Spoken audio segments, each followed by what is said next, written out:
Vous avez remarqué que les agents de la fonction publique se plaignent souvent de leur rémunération? Pourquoi?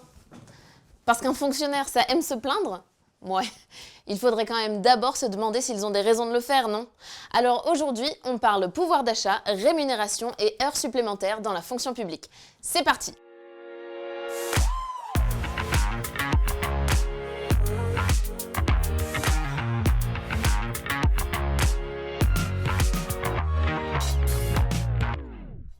Moi, c'est Kate. Je vous retrouve chaque semaine pour parler travail, société, droits des salariés, ou tout ça à la fois. Pour savoir si les agents de la fonction publique se plaignent vraiment pour rien, je vous propose qu'on regarde ensemble leur rémunération et donc le fameux point d'indice. Pour ceux qui ne le connaissent pas déjà, il s'agit d'un indicateur fixé par l'État qui permet d'établir les salaires dans la fonction publique. Ce point d'indice devrait donc logiquement évoluer avec l'inflation, ce qui permettrait aux agents d'avoir un pouvoir d'achat qui suit l'augmentation des prix. Le problème avec ce point d'indice, c'est justement qu'il stagne. Enfin, il stagne. Je suis méchante. Depuis 2017, il a augmenté de 0,6%.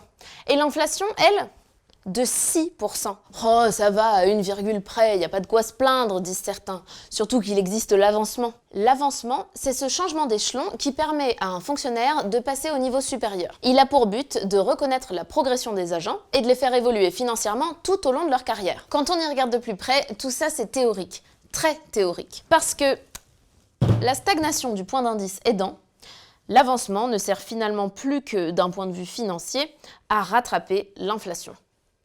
Dommage. La preuve, c'est qu'en prenant en compte l'inflation, la stagnation du point d'indice et l'avancement, on constate qu'en 20 ans, les agents ont subi une baisse de 20% de leur pouvoir d'achat. On comprend que ça puisse irriter, non? Alors pour lutter contre cette injustice, il faut agir, comme la CFTC qui demande un rattrapage du point d'indice de 20%. Et je n'ai malheureusement pas terminé. Les agents de la fonction publique ont aussi un faible niveau de rémunération. Prenons un professeur certifié par exemple.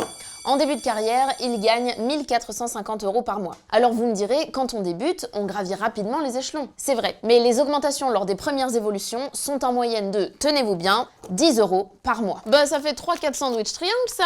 Donc quoi, Et les heures supplémentaires, elles devraient permettre d'améliorer la situation, non? Voyons voir. Normalement, un agent de catégorie B est payé 13 € de l'heure, ce qui nous fait 91 € pour 7 heures. Et les heures supplémentaires? Laissez-moi faire le calcul. 11 € de l'heure, ça nous fait 80 € pour 7 heures. Attendez, j'ai dû me tromper là. Les heures supplémentaires, c'est toujours mieux payé que les heures normales, non? Ah mais non, j'oubliais.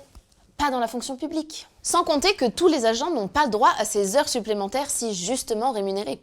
Les profs, par exemple, ne sont pas payés s'ils travaillent en plus. C'est bien pour ça que la CFTC milite pour la revalorisation de ces heures supplémentaires. Donc si je résume, on a des rémunérations faibles, des heures sup mal payées et un point d'indice au point mort. Tout bien réfléchi, je crois que si j'étais agent de la fonction publique, moi aussi, je me plaindrais. Pour aller plus loin, je vous laisse des liens vers des articles et des vidéos. Faites vivre le débat, commentez, partagez, parce que s'informer, c'est le meilleur moyen de se faire respecter. Je vous dis à bientôt dans une prochaine vidéo.